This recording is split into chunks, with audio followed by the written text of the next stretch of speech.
ഉമാസ് വ്ളോഗിലേക്ക് എല്ലാവർക്കും സ്വാഗതം. ഇന്ന് നമുക്ക് ആപ്പിൾ ജാം ഉണ്ടാക്കാം. 1 കിലോ ആപ്പിൾ എടുത്തിട്ടുണ്ട്. ജാമിന് കളർ കിട്ടാൻ വേണ്ടി ഒരു ബീട്രൂട്ടും എടുത്തിട്ടുണ്ട്.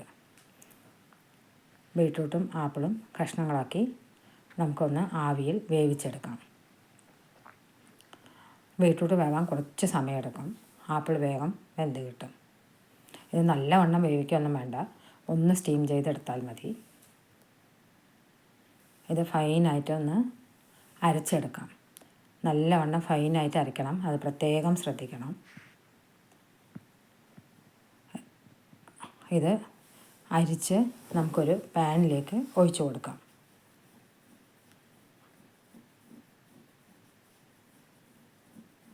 ഒരു കിലോ ആപ്പിളിന് 250 ഗ്രാം ശർക്കരയാണ് എടുത്തത്. ശർക്കരയൊന്ന് ഉരുക്കിയെടുക്കാം. അല്പം വെള്ളം ഒഴിച്ച് കൊടുക്കാം. ശർക്കരയ്ക്ക് പകരം പഞ്ചസാരയും ഇടാവുന്നതാണ്.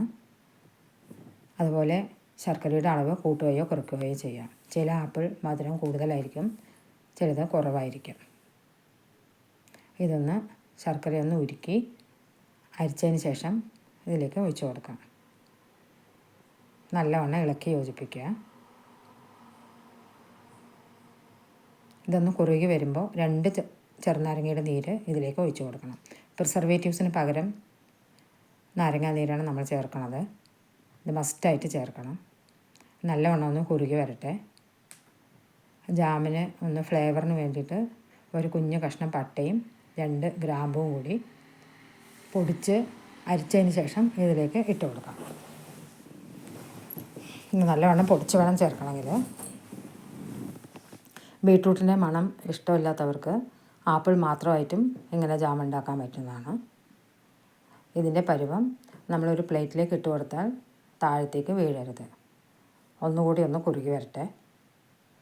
മീഡിയം ഫ്ലെയിമിൽ വേണം ഇത് കുക്ക് ചെയ്യാൻ. ഇത് തെറിക്കാനൊക്കെ സാധ്യതയുണ്ട്. അതുകൊണ്ട് മീഡിയം ഫ്ലെയിമിൽ കുറുക്കിയെടുക്കുക. നമ്മുടെ ജാം റെഡിയായിട്ട് വന്നിട്ടുണ്ട്. നല്ലൊരു ഫ്ലേവറാണ്. ഈ പരുവം ആകണം. ഇതിൽ നമ്മളൊരു പ്രിസർവേറ്റീവ്സോ ഫുഡ് കളറോ ഒന്നും ചേർക്കുന്നില്ല.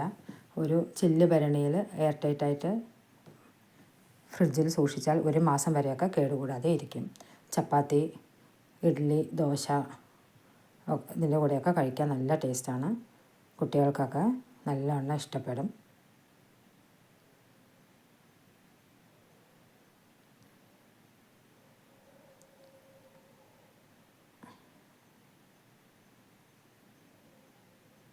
വീഡിയോ ഇഷ്ടമായാൽ ലൈക്ക് ചെയ്യൂ, സബ്സ്ക്രൈബ് ചെയ്യൂ, നിങ്ങളുടെ കമൻറ്റുകൾ അറിയിക്കൂ.